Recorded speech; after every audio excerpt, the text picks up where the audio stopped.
امید ہے کہ تمام احباب خیر و عافیت سے ہوں گے۔ اللہ رب العزت آپ کو، آپ کے امت مسلمہ کو، تمام کے تمام مسلمانوں کو ہر طرح کی بیماریوں اور پریشانیوں سے محفوظ فرمائے۔ بہت سارے احباب نے ایک مسئلہ پوچھا کہ اس وقت جو کرونا وائرس کی بیماری عالمی طور پر پھیلی ہوئی ہے، اس وبا سے حفاظت کے لیے امت مسلمہ کے ہر فرد کے لیے دعائے صحت کرنا یہ تو بالکل ضروری ہے، کرنی چاہیے۔ کیا غیر مسلموں کے لیے بھی دعائے صحت کرنا جائز ہے کہ اللہ تعالیٰ ان کو بیماری سے شفا دے، یا جائز نہیں ہے؟ یہ سوال پوچھا جا رہا ہے۔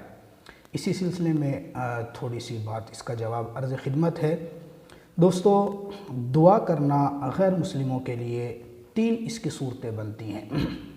سب سے پہلی صورت یہ کہ کسی غیر مسلم کے لیے ہم ہدایت کی دعا کریں، یہ کرنا تو بالاتفاق جائز ہے، اور آپ علیہ السلام کی احادیث مبارکہ سے، آپ علیہ السلام کے عمل سے یہ بات ثابت ہے۔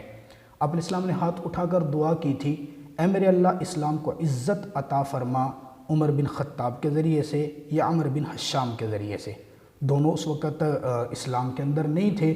اللہ رب العزت نے یہ دعا قبول بھی کی اور حضرت عمر رضی اللہ تعالیٰ عنہ کو اسلام کی دولت عطا فرمائی۔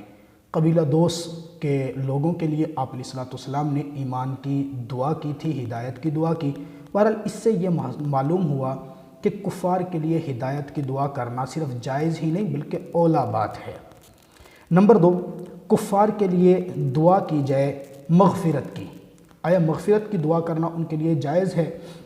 یہ دعا کرنا بالاتفاق ناجائز ہے۔ کسی کافر کے مغفرت کے لیے دعا کرنا یہ جائز نہیں ہے۔ تیسری صورت یہ ہے کہ کوئی کافر اگر کسی بیماری کے اندر مبتلا ہے تو اس کے لیے صحت کی دعا کرنا۔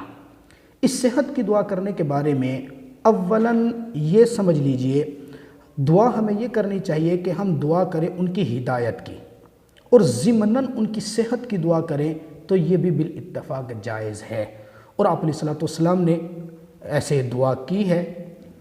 آپ علیہ السلام کی زندگی سے منقول ہے، ابو سفیان بن حرب مکہ کے اندر قحط پڑا تھا، آئے تھے آپ علیہ السلام کے پاس، یا رسول اللہ مکہ میں قحط پڑا ہوا ہے اور سارے مکہ کے لوگ پریشان ہیں، آپ دعا فرمائیے۔ آپ علیہ السلام نے سب کے لیے دعا فرمائی۔